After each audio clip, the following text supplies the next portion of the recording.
नमस्कार दोस्तों, मैं केपी गुप्ता एमपीडिया यूट्यूब टीम की ओर से पुनः आपके सम्मुख हाजिर हूँ। और जैसा कि आप लोग जानते हैं, विगत क्लासों में हमने हिंदी के बहुत सारे टॉपिक्स को कवर कर लिया है और समय तो कम अपने पास वैसे भी है, क्योंकि कुछ एग्जाम्स रनिंग पे चल रहे हैं, कुछ आने वाले हैं और कुछ का नोटिफिकेशन आने वाला है। इसी को दृष्टिगत करते हुए हिंदी के आज महत्वपूर्ण टॉपिक्स वाक्य के बारे में हम लोग अध्ययन करेंगे कि वाक्य कितने प्रकार के होते हैं और इनको पहचानेंगे कैसे और कौन कौन से इनके नाम है, वाक्य की योग्यताएं क्या हैं। तो चलिए अब बिना विलंब किए हम लोग वाक्य के अपने टॉपिक्स को चालू करते हैं। तो चलिए हम लोग लिखा वाक्य।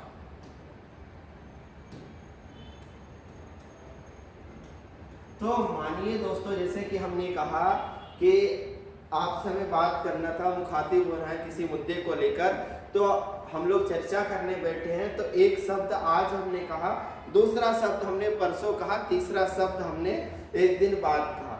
मान लीजिए हमें किसी को प्रपोज करना था, तो आज हमने आई कहा, कल हमने लव कहा, तीसरे दिन कहा यू। मतलब मुझे तुमसे प्यार है, 3 दिन लगा दिए कहने में। तो क्या यह वाक्य है? बिल्कुल नहीं। तो यहाँ पर ध्यान देने योग्य बात यह है कि जब हम कुछ कहते हैं और कहने के दौरान हम बहुत ज़्यादा स्पेस ले लेते, एक शब्द बोला फिर रुक गए, फिर दूसरा बोला फिर रुक गए, फिर तीसरा बोला फिर रुक गए, तो क्या इसे हमें वाक्य कहना चाहिए? तो ऐसा जब भी हम कहेंगे तो वो वाक्य नहीं होंगे। तो हमेशा याद रखिए वाक्य क्या होते हैं। तो वाक्य क्या होते हैं, वहां पर हमें ये ध्यान देना है कि जब भी हम कुछ भी बोले तो उनमें कुछ बातें होनी चाहिए। जैसे उसमें होना चाहिए योग्यता। क्या होनी चाहिए? योग्यता होनी चाहिए, अर्थात वह अपने अर्थ को स्पष्ट कर सके। क्या होना चाहिए? उसमें अपने अर्थ को स्पष्ट करने की क्षमता होनी चाहिए। दूसरी चीज होनी चाहिए आकांक्षा। क्या होनी चाहिए? आकांक्षा होनी चाहिए। ये प्रश्न आपसे पूछे जाते हैं कि किसी भी वाक्य में क्या क्या होना चाहिए, कितने तत्व हैं। तो याद रखिएगा, वाक्य में क्या होनी चाहिए? योग्यता होनी चाहिए, आकांक्षा होनी चाहिए, तीसरी बात निकटता होनी चाहिए। क्या होनी चाहिए? निकटता या समीपता। मतलब कोई भी वाक्य यदि कहा जा रहा है तो वह वाक्य किस रूप से कहा जाए? लय से कहा जाना चाहिए। ऐसा नहीं है कि एक शब्द यहां लिख दे, हम भारत के लोग हैं, ऐसा लिखा तो क्या ये वाक्य है? तो बिल्कुल भी ये वाक्य नहीं है। इसलिए यहां सबको हम देखने के साथ हमने देखा, तो देखिए हम क्या एक शब्द हैं, ये भी शब्द, ये शब्द, ये शब्द। तो यहां से आप परिभाषा बनाएंगे कि जिसमें क्या क्या हो, योग्यता हो, आकांक्षा हो, निकटता, समीपता हो। इसके अलावा चौथा चीज क्या होता है? अन्वय। पांचवी चीज जो आवश्यक है वह है सार्थकता।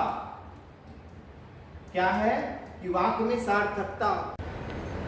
देखिए, पांचवा हो गया आपका सार्थकता और छठवां होता है पदक्रम। तो सबसे पहले देखिए वाक्य के बारे में हमने देखा किन को हम वाक्य कहेंगे, किन को हम वाक्य नहीं कहेंगे। उसके बाद हम वाक्य की परिभाषा पर चर्चा करेंगे। तो ये होते हैं आपके लिए, कोई भी यदि पैराग्राफ लिखा है, कोई भी शब्दों का योग लिखा है, उनमें जब तक ये 6 चीजें नहीं होंगे तब तक हम उसे वाक्य की उपमा नहीं दे सकते। ये बात याद रखिएगा। तो कभी भी पूछ लिया जाए वाक्य के तत्व कितने होते हैं, तो वाक्य के कितने तत्व हैं दोस्तों? ये सभी क्या कहलाते हैं? वाक्य के तत्व। ठीक, वाक्य में क्या होती है? योग्यता। मतलब उसमें अपने अर्थ को स्पष्ट करने की जो क्षमता होती है उसे हम कहते हैं योग्यता। दूसरा शब्द लिखा हमने आकांक्षा। क्या होता है आकांक्षा? अर्थात इच्छा। जो भी वाक्य हो दोस्तों, वह कैसा होना है? उस वाक्य में जो सामने बैठा हुआ है वह क्या हो? उससे संतुष्ट हो जाए, उसको पढ़ने की चाह बनी रहे।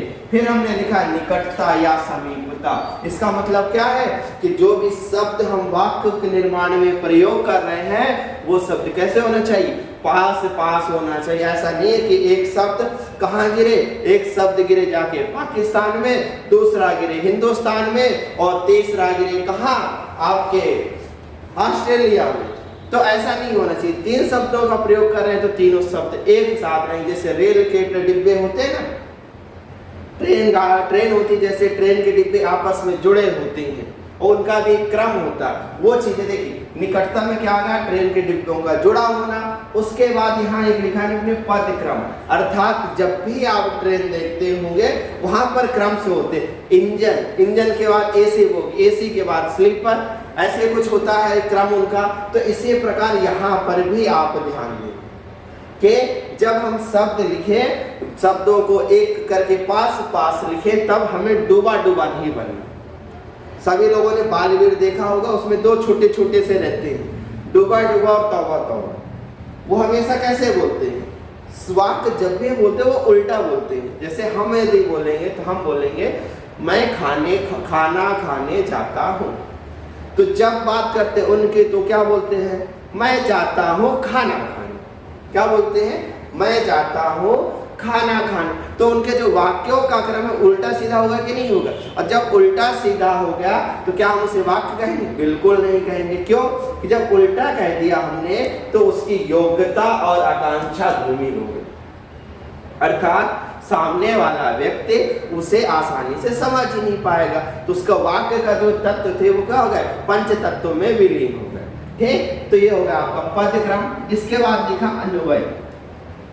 अन्वय का मतलब होता है दोस्तों कि जोड़ या मेल। अन्वय का मतलब क्या होता है, जोड़ होता है या मेल होता है। मतलब कहाँ पर हमें उस पर अनुतान देना है, कहाँ पर रुकना है, कहाँ पर अल्प विराम का प्रयोग करना है, किस प्रकार से शब्दों को जोड़ना है, वो क्या कहलाता है, अन्वय कहलाता। और आखिरी लिखा है क्या बच्चा अपना, सार्थकता। मतलब जो भी वाक्य बोला है हमने वह क्या होना चाहिए, सार्थक होना चाहिए, अनर्गल नहीं होना चाहिए। जैसे मान लीजिए एक उदाहरण देते हैं, किसी ने पूछा कि आप क्या कर रहे हैं। क्या हुआ, कोई आया और मुझसे पूछता है कि महोदय आप क्या कर रहे हैं। तो हमने आंसर दिया, मैं पेड़ से पत्थर तोड़ रहा हूं। क्या कहा हमने, मैं पेड़ से पत्थर तोड़ रहा हूं। जब ये बोला तो क्या यह वाक्य है, तो हमें लगेगा कि इसमें तो योग्यता ही नहीं है। जब इसमें योग्यता नहीं है, अपने अर्थ को स्पष्ट नहीं कर पा रहा, क्योंकि दोस्तों पेड़ से कभी पत्थर तोड़े जा सकते हैं नहीं ना। तो ये क्या होगा, ये आपका वाक्य का उदाहरण नहीं कहलाएगा। इस प्रकार वाक्य का उदाहरण आप हमेशा समझेंगे, उसमें क्या होना चाहिए, योग्यता होनी चाहिए, सार्थकता होना चाहिए, अन्वय होना चाहिए, पद क्रम होना चाहिए, शब्द पास पास होना चाहिए। हो गए आपके वाक्य के तत्व। चलिए, जब हमने तत्व देख लिया है तो अब हम देखते हैं वाक्य की परिभाषा, क्योंकि वर्तमान में जो ट्रेंड चल रहा है दोस्तों, परिभाषाओं पर भी गौर किया जा रहा है। तो जब हम परिभाषा देखते हैं वाक्य की, तो चलिए लिखते हैं परिभाषा।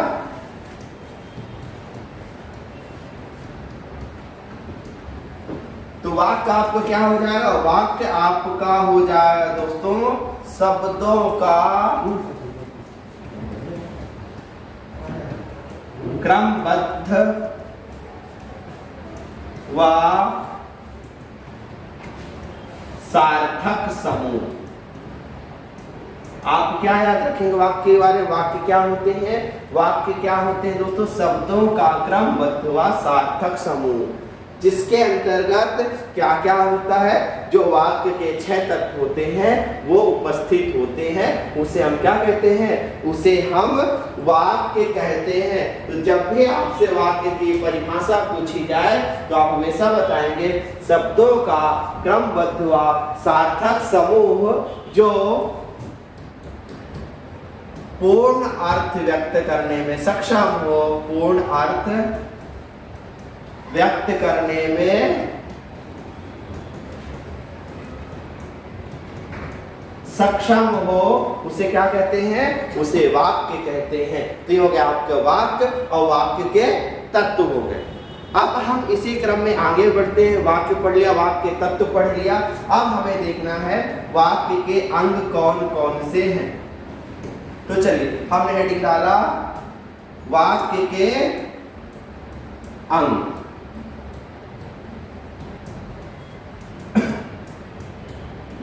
अंग के बाद दोस्तों कुछ उदाहरण भी देखें कि वाक्य वो है या नहीं। तो जब वाक्य के अंग की चर्चा की जाती है तो देखिए किसी भी वाक्य के निर्माण में दो भाग होते हैं। जैसे देखिए आप इंग्लिश में यदि वाक्य निर्माण करते हैं तो क्या होता है, subject plus verb plus object. ये चीज याद रखिएगा। हिंदी में जब भी वाक्य बनाते हैं तो कैसे आता है, subject plus object plus verb.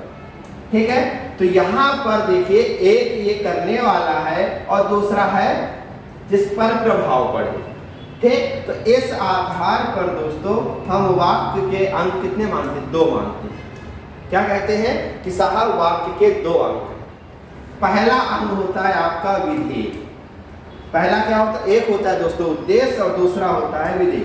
तो पहला आप लिख लीजिए कौन सा, उद्देश्य। पहला हो गया आपका उद्देश्य और दूसरा हो गया आपका विधेय। तो अब उद्देश्य और विधेय को समझिएगा, बहुत ही आसान तरीका है। हमने यहां पर क्या बताया, वाक्य में क्या होता है दोस्तों, वाक्य में होता है सब्जेक्ट, ऑब्जेक्ट और तीसरा होता है वर्ब, मतलब कर्ता, कर्म और क्रिया। तो वाक्य में जिसका सबसे ज्यादा प्रभाव होता है, क्या होता है, वाक्य में जिसका सबसे ज्यादा प्रभाव होता है वो क्या होता है, टारगेट में होता है, हमेशा याद रखिएगा। तो वो कौन होता है, सबसे ज्यादा प्रभाव हमेशा होता है आपका कर्ता का। किसका होता है दोस्तों, सबसे ज्यादा प्रभाव यदि है आपके वाक्य में तो वो है कर्ता का। तो आपका कर्ता क्या कहलाएगा, कर्ता कहलाएगा उद्देश्य। अब कर्ता क्या, विधेय मतलब होता है एक प्रकार से आप लोग आपने पॉलिटी पढ़ी होगी, पॉलिटी में विधि पढ़ी होगी, विधि बनाई जाती है, ऐसा होता है वैसा होता है। तो विधेय मतलब जो कर्म किया जा रहा है। तो कर्ता के अतिरिक्त वाक्य में जो भी बचा, तो वाक्य में क्या बचा, देखिए हमने क्या कहा था, सब्जेक्ट होता है, ऑब्जेक्ट होता है प्लस वर्ब होता है। तो सब्जेक्ट के अतिरिक्त क्या बचा दोस्तों, तो सब्जेक्ट के अतिरिक्त हम देखते हैं तो दो चीजें बची। पहला बचा कर्म और दूसरा बचा क्रिया। बचा या नहीं बचा, तो कर्ता के अतिरिक्त जो कुछ भी होता है वो सब क्या कहलाता है, वो सब कहलाता है दोस्तों विधि। अब थोड़ी इस पर विस्तृत चर्चा करने के लिए हम ऊपर लिखते हैं पूरे अच्छे तरीके से। तो हमने लिखा वाक्य के अंग, वाक्य के अंग। वाक्य के अंग में अपना पहला आ गया उद्देश्य, ठीक, और दूसरा का हमने चर्चा किया, दूसरा अंग होगा आपका विधि। ये लिखने के बाद आप यहां पर ध्यान दीजिए, एक वाक्य हमने लिखा, राजू पुस्तक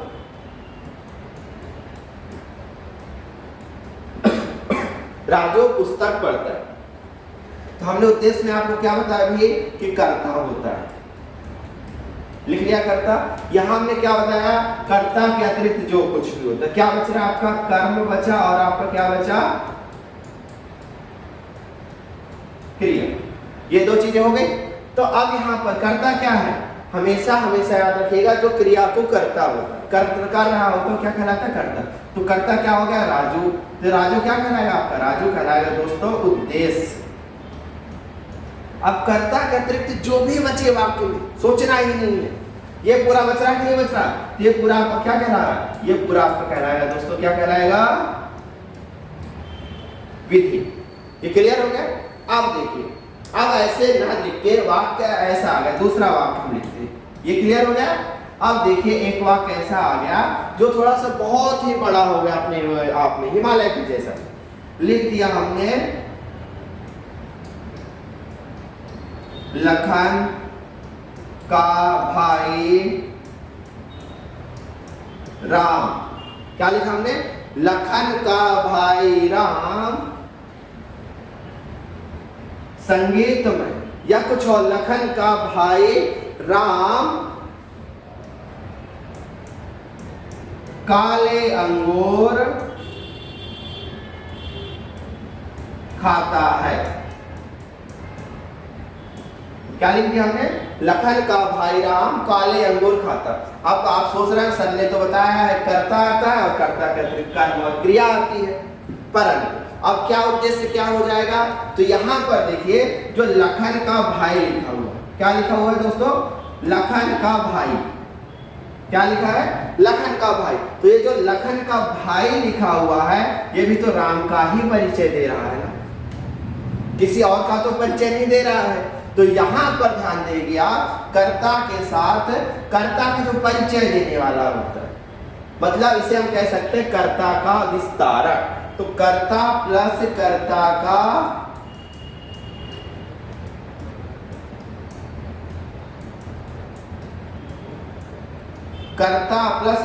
का विस्तारक क्या कहलाया? आपका उद्देश्य कहलाया।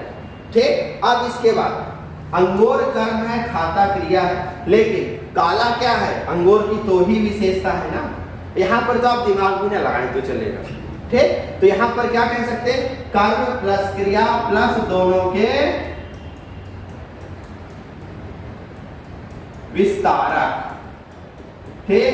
तो ये हो गया आपके इसके वाक्य के दो अंग।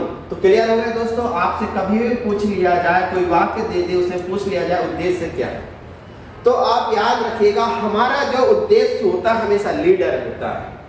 क्योंकि जब भी युद्ध होता है, युद्ध में राजा को मारने की कोशिश नहीं की जाती, युद्ध में सदैव कोशिश करते हैं कि सेनापति को मारें। क्योंकि जब तक सेनापति नहीं मरेगा तब तक युद्ध समाप्त नहीं होगा। इसीलिए हमेशा देखिए सेनापति की सुरक्षा भी की जाती है, और यदि सेनापति की मृत्यु हो जाए तो सेना तितर बितर हो जाती है। इसी प्रकार वाक्य में जो करने वाला होता है वो प्रमुख होता है, और जो कर रहा होता है उसे हम क्या कहते हैं? कर्ता कहते हैं। क्या कहते हैं? कर्ता कहते हैं। और कर्ता को मारना ही महत्वपूर्ण उद्देश्य होता है, इसलिए कर्ता क्या कहलाएगा? कर्ता आपका कहलाएगा उद्देश्य। और बाकी जो कुछ भी बचा वो सब कहाँ भेज दीजिए आप? विधेय में। कहाँ भेज दे? विधेय में। इस प्रकार से आप पहचान सकते हैं वाक्य के दो अंग कौन कौन से? पहला उद्देश्य और दूसरा विधेय। चलिए अंग अब समाप्त होते हैं। अब हम कुछ वाक्य लिख रहे हैं, आप बताइए क्या वो वाक्य वास्तव में है या नहीं है। तो अगला लिखते हैं हम, जैसे हमने कहा हाँ, किसी ने प्रश्न पूछा कि क्या मैं मूवी देखने जा सकता हूँ? पापा से पूछ लिया कि क्या मैं मूवी देखने जा सकता हूँ? पापा ने बोल दिया हाँ। तो क्या ये वाक्य है? तो बिल्कुल सही, ये वाक्य है। अब आपको यहाँ शब्दों का समूह नहीं दिख रहा, फिर भी ये वाक्य है। क्यों? क्यों वाक्य है? वाक्य इसलिए है कि अपने पूरे के पूरे अर्थ को व्यक्त कर रहा है। तो हमेशा याद रखिएगा, जैसे हमने कहा जी हाँ, किसी ने हमसे कुछ पूछा तो हमने कहा जी हाँ। तो जब हमने ऐसा कर दिया तो क्या हुआ? बिल्कुल है। तो हमेशा याद रखिएगा यदि कोई शब्द अकेला भी है, क्या है?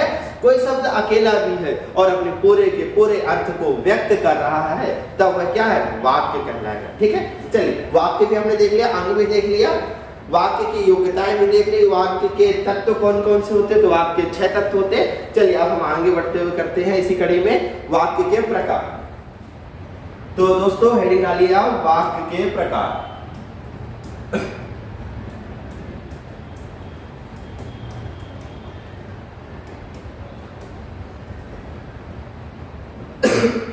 वाक्य के प्रकार।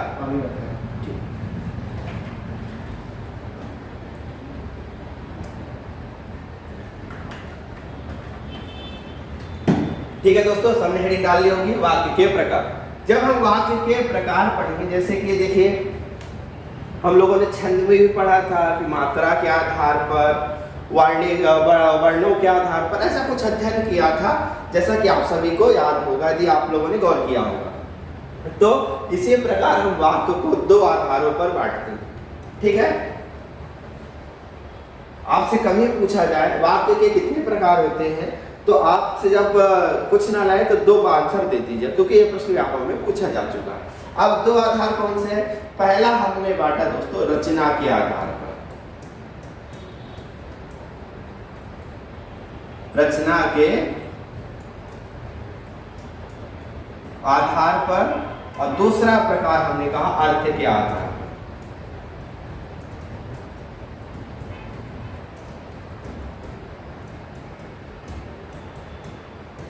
ठीक दोस्तों, जब हमने कहा, अब यहां पर गौर करिए आप कैसे करेंगे। रचना हमने कहा, रचना में 1 2 3 अक्षर, रचना में कितने अक्षर है? 3 अक्षर है। तो यहां से याद रखिएगा रचना के आधार पर कितने प्रकार होते हैं? 3 प्रकार। रचना के आधार पर वाक्य के कितने प्रकार हुए दोस्तों? 3। क्यों? कि राम 1 अक्षर, चाम 1 अक्षर, नाम 1 अक्षर। तो यहां से हमने देखा कि कितने प्रकार हो गए रचना के आधार पर? रचना के आधार पर 3 प्रकार हो गए। अब हम आगे बढ़ते हैं अर्थ के आधार पर। किसके आधार पर? अर्थ। तो याद रखिएगा आ से होता है अर्थ और आ से होता है आठ। क्या होता है? आ से होता है अर्थ और आ से होता है आठ। अर्थात अर्थ के आधार पर 8 प्रकार के वाक्य होते। कितने प्रकार के? 8 प्रकार। अब हमें याद करना है दोस्तों। तो याद करने के लिए आप एक हम पंक्ति लिख रहे हैं, गौर कीजिएगा, ठीक है ना? गौर फरमाइएगा। हमने क्या कहा? सरल संयुक्त है मिश्रा जी, सरल संयुक्त है मिश्रा जी। ठीक, ये लाइन हो गई। फिर हमने लिखा बीवी पर संदेह हुआ,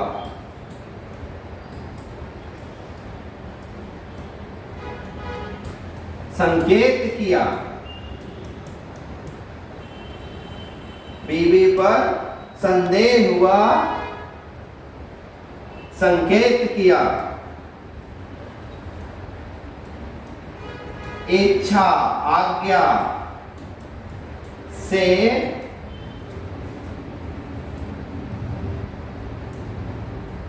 प्रश्न का निषेध किया।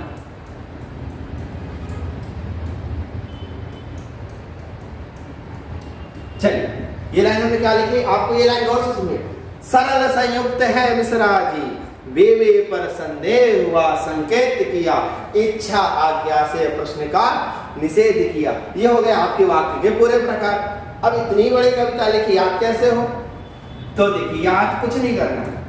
अब हमने कहा सरल, तो पहला एक हो गया आपका सरल वाक्य। सरल संयुक्त है मिश्रा जी, तो संयुक्त वाक्य। फिर मिश्रा जी है तो मिश्र वाक्य। ये क्या हो गया आपके? सरल वाक्य, संयुक्त वाक्य और मिश्र वाक्य। और पहले लाइन में हमने 3 ही लिखे। क्यों? क्योंकि रचना के आधार पर कितने होते हैं? 3 होते हैं। फिर लिखा बीवी पर संदेह हुआ, संकेत किया, इच्छा आज्ञा से प्रश्न का निषेध किया। वे और बी 2 लिखे हैं। तो एक आपका हो जाएगा विधिवाचक। क्या हो गया? विधिवाचक, या इसी को आप कहते हैं विधानवाचक, जिसे आप लोग कहते हैं अफर्मेटिव सेंटेंस इंग्लिश में। क्या कहते हैं? अफर्मेटिव। फिर दूसरा हो गया विस्मयादिबोधक, या इसी को कहते हैं आप सब विस्मय सूचक। क्लियर? इसके बाद ये तो याद लिखने थे ना। फिर क्या लिखा? अब बीवी पर संदेह तो हो गया है, तो संदेह हुआ तो क्या हुआ? संदेहवाचक वाक्य। फिर क्या किया? संदेह हुआ तो संकेत करेंगे ना कि आप गलत क्यों कर रही हैं श्रीमती जी, तो क्या हुआ? संकेतवाचक।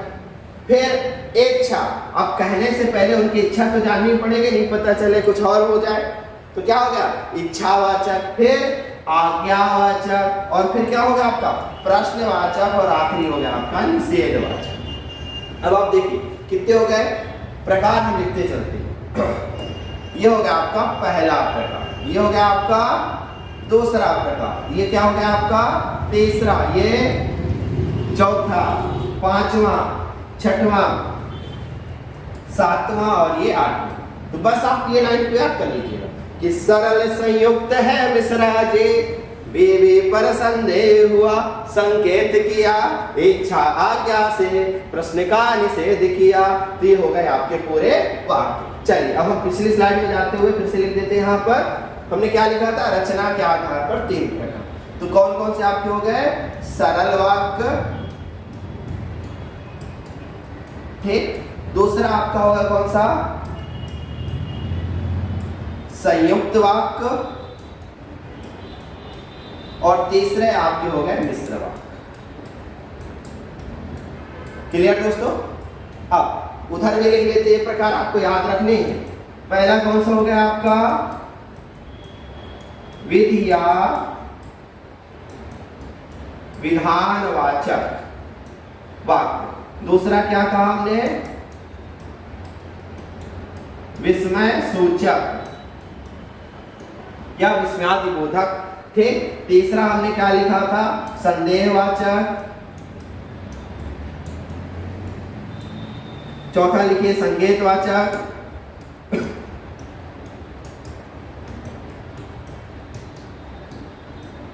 पांचवा होगा आपका इच्छावाचक।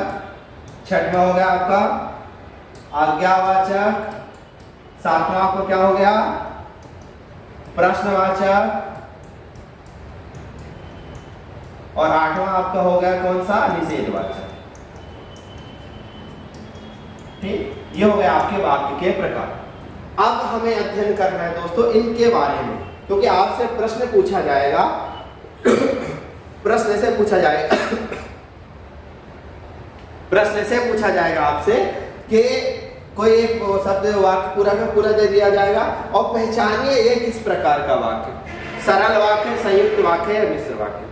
अब यहाँ पर आप ध्यान दीजिएगा, कोई ये जो 3 प्रकार है, ये 3 प्रकार इन सब 8 में खिचड़ी है।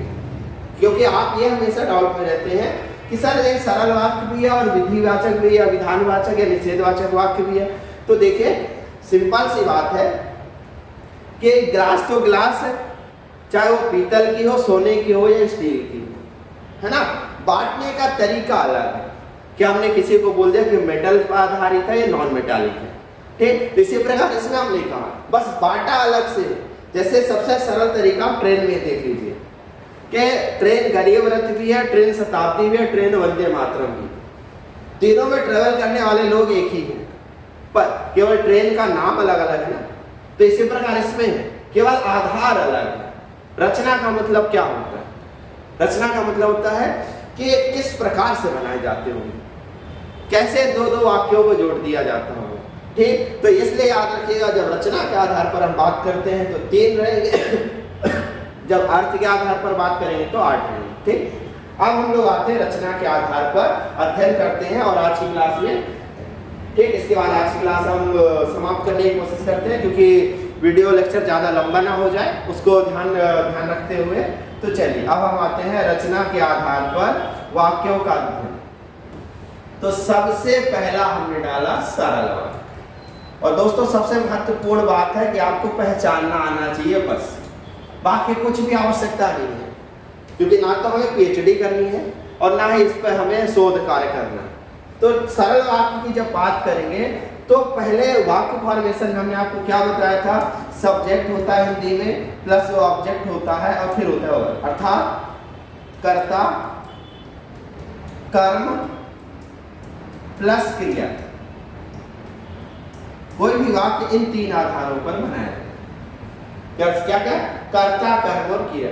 जब किसी भी वाक्य में क्या हो, एक कर्ता,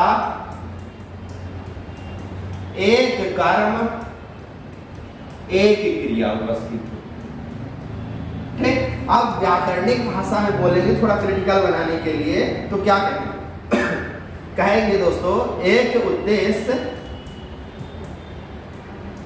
प्लस एक ही विधेय हो, तब वह कौन किस वाक्य का उदाहरण होगा, सरल वाक्य का। जैसे हमने बोल दिया दोस्तों, राजू हंसता है, क्या बोला हमने, राजू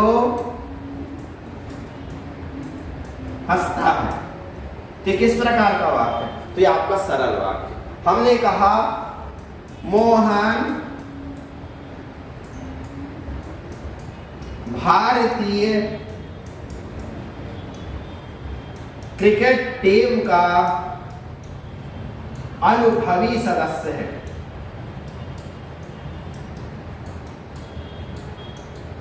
अब देखने के लिए दोस्तों ये वाक्य तो बहुत ही बड़ा दिख रहा है, ऐसा लग रहा है कि हिमालय की तरह इस छोर से उस छोर की ओर जा रहा है कि मोहन भारतीय क्रिकेट टीम का अनुभवी सदस्य। तो यह किस प्रकार का वाक्य है? तो हमने यहाँ देखा दोस्तों, मोहन कौन है? कर्ता है कि नहीं है? कर्ता के अतिरिक्त क्या अलग अलग आ रहे हैं? एक ही विधेय है, क्योंकि जब एक से अधिक विधेय होते तो वहां पर और एवं ऐसा कुछ ना कुछ हमें जोड़ना पड़ता। तो आप हमेशा याद रखेंगे कि यदि एक ही उद्देश्य है और एक ही विधेय रहे तो वहां पर कौन सा वाक्य होगा? तब वहां पर होगा आपका सरल वाक्य। क्लियर होगा दोस्तों? आप यहीं पर यदि हम जोड़ देते सोहन व मोहन, तो क्या सरल वाक्य रह जाता है? तो बिल्कुल नहीं, फिर ये सरल वाक्य नहीं कहलाता। तो क्या कहलाता? चलिए अगले वाक्य पे आते। क्लियर हो गया आपका सरल वाक्य? केवल याद रखिए एक उद्देश्य और एक विधि। अब दूसरे में आते हैं अपन, दूसरे निकालिए संयुक्त वाक्य।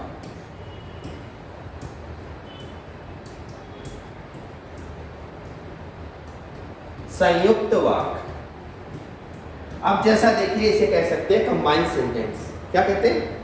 Combined sentence. तो जब हम संयुक्त की बात करते हैं तो हमें लग रहा है दोस्तों यहाँ पर कुछ ना कुछ चीजों को हम जोड़ेंगे। क्या करेंगे? दो चीजें अलग अलग होंगी, एक इस रास्ते जा रही होगी, दूसरी इस रास्ते जा रही। जब इस रास्ते और इस रास्ते वाले साथ में लाएंगे तो जोड़ेंगे जरूर।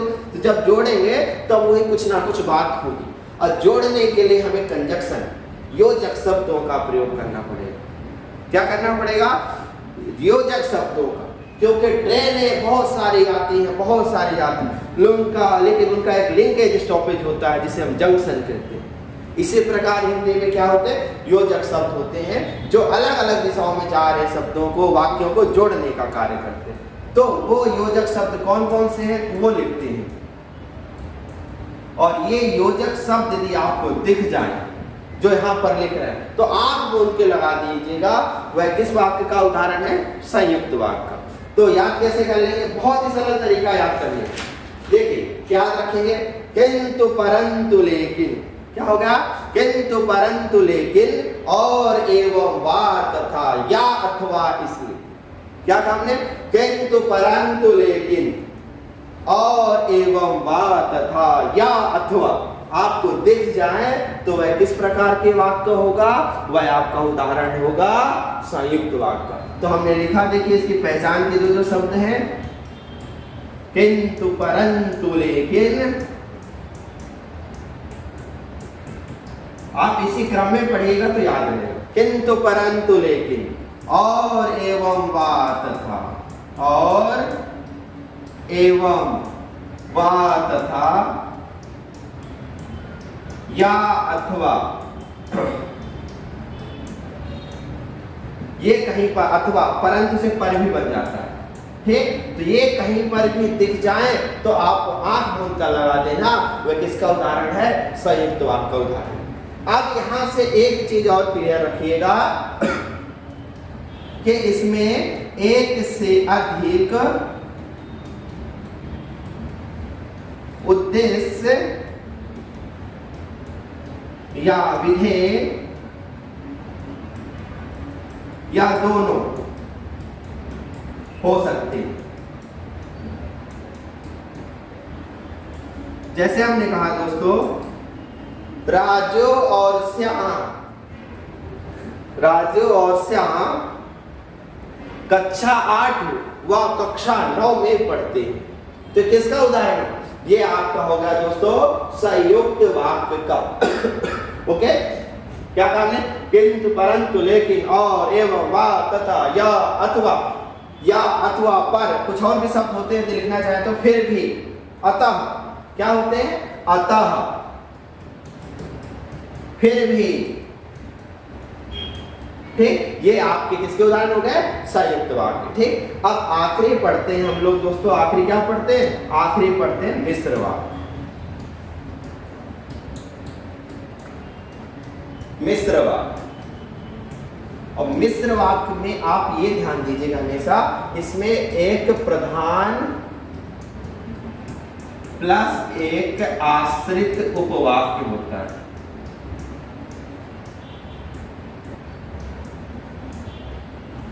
मतलब पहला जो वाक्य है वह दूसरे पर निर्भर हो। अब आश्रित उपवाक्य के बारे में चर्चा एक अपने अलग से सेक्शन में करेंगे, एक अलग उस पर वीडियो भी बनाएंगे, क्योंकि बहुत सारे बच्चे होते हैं जो डाउट में रहते हैं कि सर उपवाक्य होते क्या है, तो उपवाक्य एक अलग ही बनाएंगे जिससे वाक्य खत्म हो जाएंगे। तो यहाँ पर आप ध्यान दीजिए, हमने क्या कहा, जब भी हम मिश्र वाक्य की चर्चा करते हैं तो एक प्रधान वाक्य और दूसरा एक आश्रित उपवाक्य होता है। जैसा हमने कहा कि मैं कल नहीं आ पाया, मैं कल नहीं आ पाया क्योंकि मैं छुट्टी पर था। क्योंकि मैं मतलब जो पहला वाला वाक्य है मुख्य वाक्य वो किस पर निर्भर है, दूसरे पर निर्भर है। तो जब भी ऐसी स्थिति आए तो आप समझ जाइएगा मिश्र वाक्य। और मिश्र वाक्य में परेशान होने के लिए इसलिए भी आवश्यकता नहीं दोस्तों, क्योंकि वाक्य तो तीन ही प्रकार, सरल, संयुक्त और मिश्र।